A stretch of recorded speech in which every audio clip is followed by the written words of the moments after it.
Yan. Nahilo kayo sa video ko, no? Kasi nga amateur nga ako, hindi naman ako vlogger. I'm sure mamaya meron magko-comment na nakakahilo po yung video nyo, madam. Meron nga nag-comment sa isang video ko na nakaka-distract daw yung hearts sa ulo ko. Pasensya na. Nilagay ko lang yun kasi parang ang boring ng video ko, pero hindi na ako maglalagay nung ganun mga umiikot-ikot na hearts. At wala naman yung naidudulot na, hindi naman yung nakakatulong sa aking video, diba? So anyway, yun nga. Nung nandito na kami sa Canada, before kami umalis ng Pinas, syempre pinlano namin mabuti yung mga dadalhin namin. Kasi tatlo kami in the family, so yung luggage allowance namin is tig-dalawa kaming 23 kilos. So ang dinala namin was, or were, tatlong extra large na luggage na maleta, tapos tatlong balikbayan boxes, tapos nag-additional kaming isa, so bali 4 na balikbayan boxes, tapos tatlong carry-on na maleta rin na maliliit, tapos tatlong backpack, tigi-tigisa kami, tapos meron pa kaming bit-bit na mga aqua flask at saka yung mga neck pillow. So imagine yung itsura namin, 'di ba? Eh may layover pa kami sa ano, bali ang daan kasi namin was Manila to Incheon, tapos Incheon to Vancouver, Vancouver to Calgary. Anyway, ibang vlog na lang yon kung gusto niyo malaman yung nangyari sa amin. Although meron akong ganung video yung experience namin sa Asiana Airlines. Pero etong particular video na to is yung mga bagay na pagdating namin dito sa Canada, na-realize namin na sana nagdala kami or mas marami yung dinala namin. Yung talagang sising-sisi ako na sana mas marami akong dinalang ganon or nagdala ako ng ganon. So number 1 sa list, at may listahan talaga ako para hindi ko makalimutan, is moisturizer. At kung pwede yung tinted moisturizer na yung ano na siya, yung parang foundation na siya, parang, o yung mga parang BB cream na moisturizer na rin. Tapos kung pwede may SPF na rin. Which brings me to the second item na magdala kayo, sunscreen. So you might be thinking, syempre marami namang moisturizer tsaka sunscreen dito sa Canada. Pero, number 1, pag bago ka pa lang pala dito, tulad namin, medyo hindi mo pa kabisado kasi yung mga brands dito. Tapos syempre yung mga sikat na brands naman masyadong mahal. Mura lang sa Pinas pero dito mahal. Like lalo na kung sa Shopee ka bibili kasi mga ano yun, 'di ba? Yung mga seller na nakukuha nila ng wholesale yung mga items sila. So nabebenta din nila na mas mura compared sa mall. Tsaka 'di ba pag online platform syempre hindi naman kasing mahal ng pwesto sa mall. So mas mura pag bumili ka online. Eh dito kasi pag binili mo sa mall or sa drugstore ganyan, mahal siya talaga, as in times 3 ng presyo dyan sa Pinas. So moisturizer, sana nagdala na lang ako kasi ang mura lang sa Shopee, lalo na yung mga Korean brands na perfect para sa dry and cold weather. Kasi di ba sa Korea may winter din. Eh sa Pilipinas noon, pag bumibili ako ng mga Korean skincare product, hindi naman bagay sa weather sa Pinas kasi mainit doon, di ba? Humid. Tapos dito sakto yung mga yung mga pang dewy look, ganon, yun perfect yun dito kasi nga drying weather dito. So yun, moisturizer yung sa face, facial moisturizer na kung pwedeng may SPF, at kung gusto nyo na mag double na rin siya as foundation or makeup, BB cream, tinted moisturizer. Tapos yung sunscreen, magdala na rin kayo para sa body kasi meron dito, pero hindi ko gusto yung mga brand. Tapos wala yung mga brand na hiyang ako. Meron din dito, nakita ko rin, meron din mga Banana Boat, Nivea, pero hindi siya yung mga variant na meron sa Pilipinas. So anyway, in short, dalhin nyo yung moisturizer at sunscreen na hiyang kayo sa Pinas, at mura lang sa Pinas. Magdala na kayo ng marami kasi makakatipid kayo, feeling ko kaysa dito kayo bibili. Tapos lotion, yun ang madami dito, yung body lotion, hindi pang mukha, pang body, yun marami at malalaki at mura lang yun. Tsaka yun, better bumili dito kasi di ba pag sa body, hindi naman tayo masyado maselan compared sa face natin, di ba? So yung moisturizer sa face, dapat yung hiyang kayo, pero body lotion, okay na yung mga nandito, tas mura lang, tapos sobrang lalaki, kaya sobrang sulit. Tapos next, humidifier. Alam niyo yung Yung mga nabibili lang din sa Shopee na humidifier na lalagyan nyo lang ng water, tapos pag inon nyo may lalabas na mist, yun. Super kailangan yun dito, lalo na kapag meron kayong tendency na mag-asthma or mag-dry cough or ako kasi may atopic dermatitis ako, so super dry yung skin ko tsaka yung scalp ko. Dito kasi, yun yung una naming napansin, sobrang dry ng air, walang moisture. So yung humidity level dito nung chineko is 40% lang. Samantalang sa Pilipinas ay 100% yata or more. So compare nyo na lang, 'di ba? Wala talaga ditong moisture. Tapos isa pa, sa loob ng bahay, lalo na ngayon malapit na mag-winter, so i-on na namin yung heater, lalo daw nakaka-dry ng air sa loob ng bahay. Tsaka yun, nakaka-dry ng skin, nakaka-dry ng mata, nakaka-dry ng loob ng nostril. So, super kailangan pala dito ng humidifier. Ang mura-mura lang nung sa Pinas, tsaka magaganda yung mga sa Pinas kasi makikita mo talaga na lumalabas yung moisture. Yung binili ko dito na humidifier, $45. So, kayo na lang mag-convert kung magkano yun. 3.8 liters naman yung capacity niya, pero hindi maganda kasi maingay siya. Tapos parang wala naman lumalabas na mist. Unlike yung sa Pinas, kitang-kita mo talaga yung, di ba yung mga ibang humidifier pa nga sa Pinas, pwede mo lagyan ng oil or mga scented oils ganun, para mabango yung lumalabas na mist, di ba? Yun, magdala kayo ng ganun kasi sobrang mura lang sa Shopee ng ganun. Tapos dito yung pinakamura, $44. So parang 1,000, almost 1,700, ganun. Sa Pinas meron mga less than 500 lang yan. Meron nga mga 200 plus lang. So dala kayo ng humidifier. Hindi lang siya for scented oil, for health purposes siya. Kasi yun nga, nakaka-dry ng buong katawan yung temperature tsaka weather dito.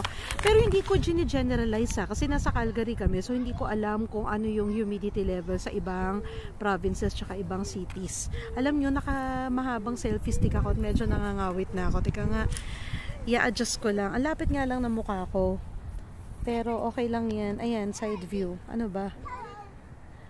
Anyway, pagtsagaan nyo na lang yan. Pag hindi kayo natutuwa, huwag nyo na akong panoodin. Anyway, to continue, number 3 na tayo. Number 4 na pala. Kasi number 1, moisturizer. Number 2, sunscreen. Number 3, humidifier. Number 4, sunglasses. Ayan, nakita nyo, naka-sunglasses ako.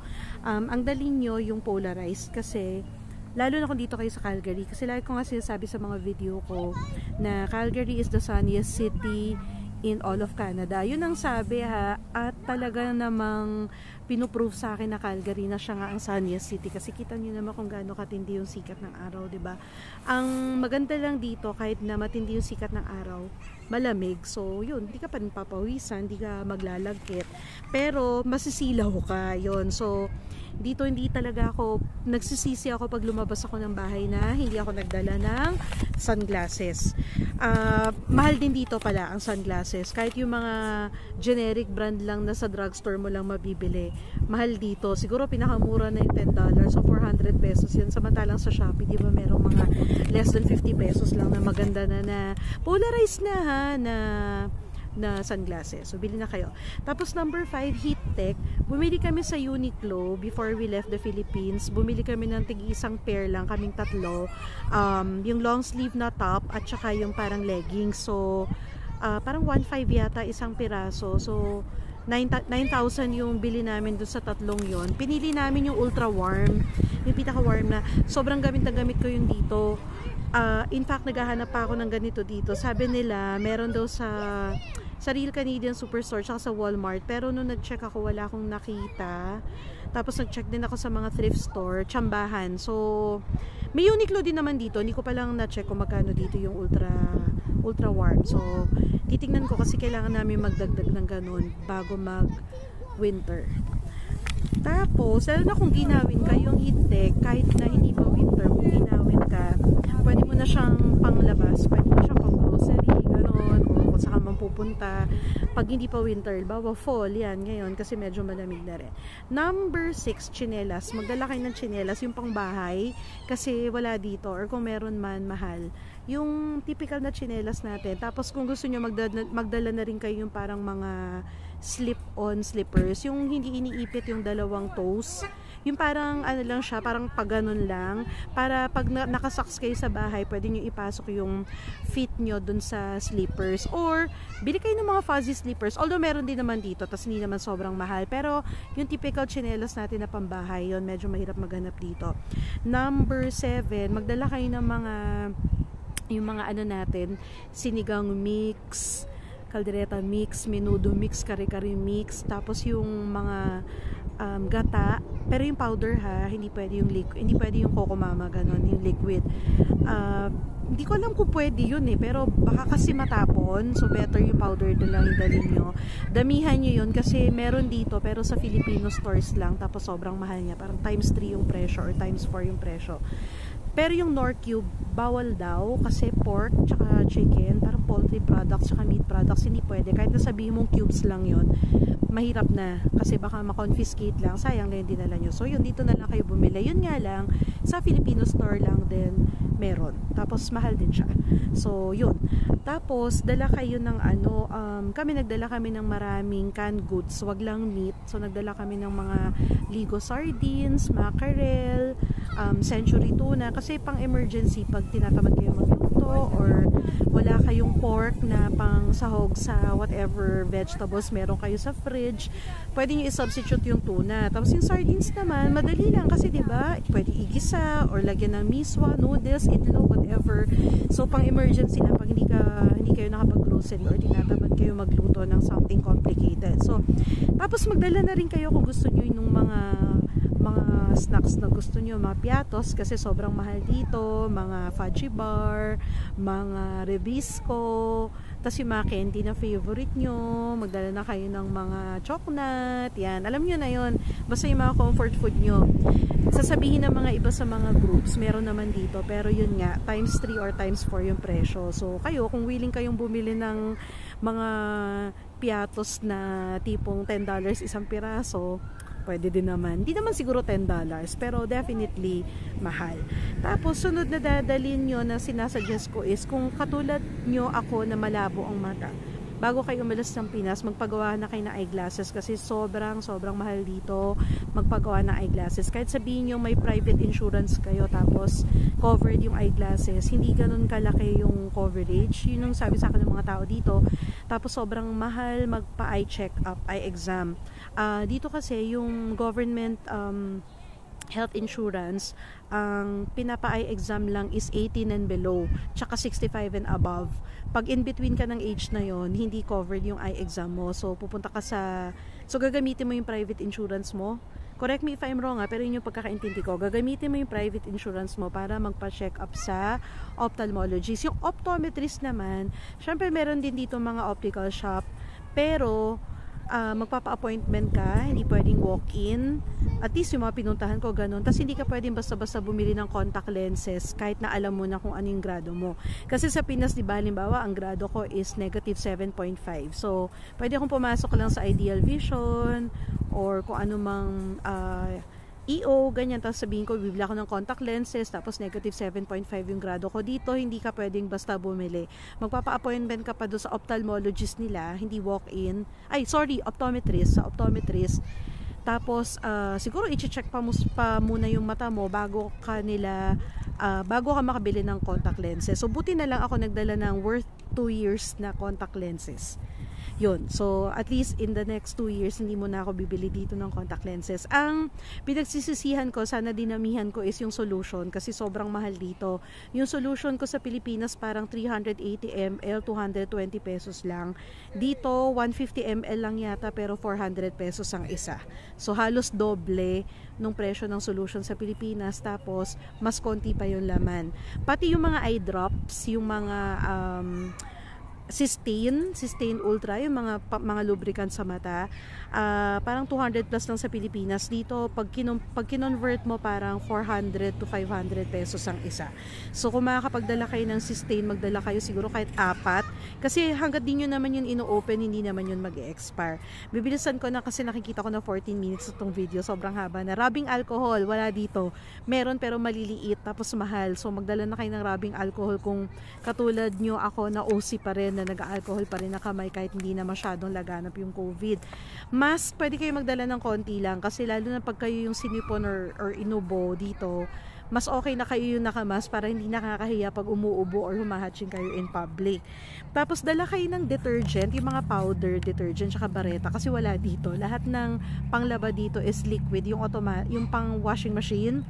Yun. So, pag gusto mo mag-hand wash dito ng mga delicates or kung ano man yung emergency na kailangan mong labahan na hindi nyo na isama sa laundry. Kasi kami sa apartment namin, coins, pero may card kasi kami na niloloadan. Tapos every time naglo-laundry kami, yun yung pinapasok namin sa machine. So, syempre, the more loads, the more you spend. So, medyo tinitipid namin, typically in a week dapat 1 to 2 loads lang ang nilalaban namin. So halimbawa merong hindi ka na isama sa laundry nyo for that week, i-hand wash mo na lang. Pero yun nga, wala akong nakita na powder detergent at lalong walang bareta. So magdala kayo nun.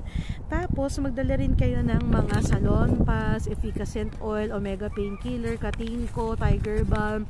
Dalhin nyo both yung pinapahid at saka yung mga strips, yung parang mga dinidikit, tinatapal-tapal kasi super mahal. Nakakita ako sa Hong Kong supermarket pero sobrang mahal ng mga Efficacent Oil ganun. Di ba sobrang mura lang sa Pinas. So yun, worth it dalhin yun. Kami nga hindi pa nga winter ngayon pero feeling namin sa winter magagamit namin yung mga ganyang pahid-pahid kasi nga daw kahit wala kang rayuma sa sobrang lamig sa winter, kahit naka-heater ka pa, kahit na balot ka pa, pagising mo daw sa umaga, masakit na agad yung mga daliri mo, yung mga kasukasuan mo, mga buto mo sa lamig.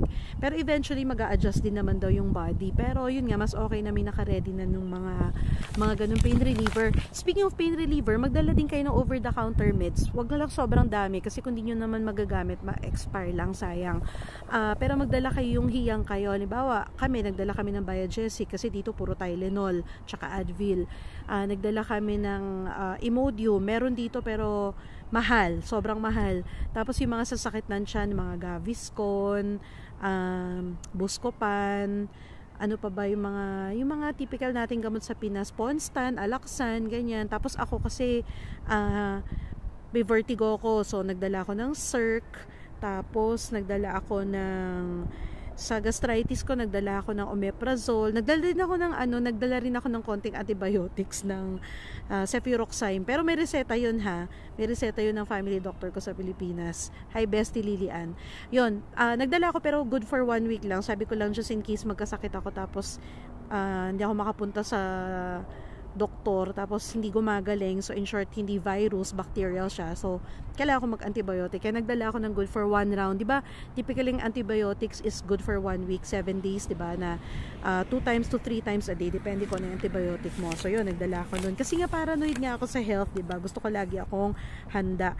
Tapos magdala rin kayo ng mga phone case kung wala kayong balak magpalit ng phone. By the way, dito ang phone lang na nakikita ko is iPhone tsaka Samsung. Ewan ko kung ano pa ibang brand at model dito, pero yun lang yung meron sa mga mall na nakita ko. So kami dala namin mga Xiaomi, so syempre wala kami mabibiling phone case dito na Xiaomi, tapos tempered glass, so nagdala na kami ng maraming ganon. Pwede ka mo mag-order sa Amazon, mahal nga lang. Tapos meron din sa mga mall dito pero sobrang konti. Hindi katulad sa atin sa Pinas na sobrang dami mong pagpipilian, di ba? Lahat ng klaseng phone case, tempered glass, kung ano-anong mga pa-cute sa phone, accessories, ganyan, madami. Dito sobrang konti lang ng choices, tapos mahal. So magdala na kayo, mamakayaw na kayo sa Shopee. Ako parang 35 pieces ata na phone case yung dala ko. Tapos kalahati lang yun, iniwan ko pa yung iba, yung lagay na yan ha. Pinili ko pa yan kasi sobrang dami ko talagang in-order sa Shopee kasi sobrang mura lang doon, di ba? Tapos magdala rin kayo na, uy, patapos na ako. Yun na pala, kasi nasa listahan ko yung meds, pero nabanggit ko na, di ba? Sabi ko yung mga over-the-counter medicines, magdala kayo. Tapos kung meron kayo maintenance meds, kami, si husband, nagdala kami ng 6 months worth of maintenance meds with reseta para in case tanungin kami sa customs ba, sa airport. Tapos para sure din, humingi na rin ako ng medical certificate para may proof na meron nga siyang hypertension, meron siyang diabetes, hence yung baon namin gamot, diba? Para alam nila kung bakit 6 months worth yung dala namin. Baka mamaya akala nila magbibenta kami dito ng gamot. So yun, at least for 6 months, ngayon almost 2 months na kami dito, so meron pang 4 months worth na maintenance med si husband. Ako meron na akong isang maintenance med, amlodipine, na once a day ko lang tinitake. 6 pesos and 50 cents lang yung right med doon. So good for 1 year na yung nadala ko kasi sobrang mura lang naman. Tapos isang tablet lang yun na napakaliit, 'di ba? So hindi naman bulking dalhin. So yan, nakikita ko na 20 minutes na tong video na to. Baka magreklamo na kayo at sawa na kayo sa mukha ko. Pakita ko na lang yung playground bago ko i-end tong video na to. Ayan oh. Tapos ito yung tindi ng sikat ng araw, di ba? Kaya itong shades talagang hindi siya pang forma, necessity siya. So yun, sana nakatulong ako kahit papaano sa mga curious kung ano yung mga dapat ba talagang dalhin dito sa Canada. Syempre hindi naman yan exhaustive list. I'm sure meron pa kayong mga naiisip na dapat ba bang dalhin or wag na, or meron kayong gustong idagdag, i-comment nyo na lang. And as always, thank you for watching. Actually, nagugulat ako na may nanonood talaga ng mga video ko. Pero thank you sa mga nanonood, tsaka thank you sa mga nagsusubscribe. Bye! May bata pa dito.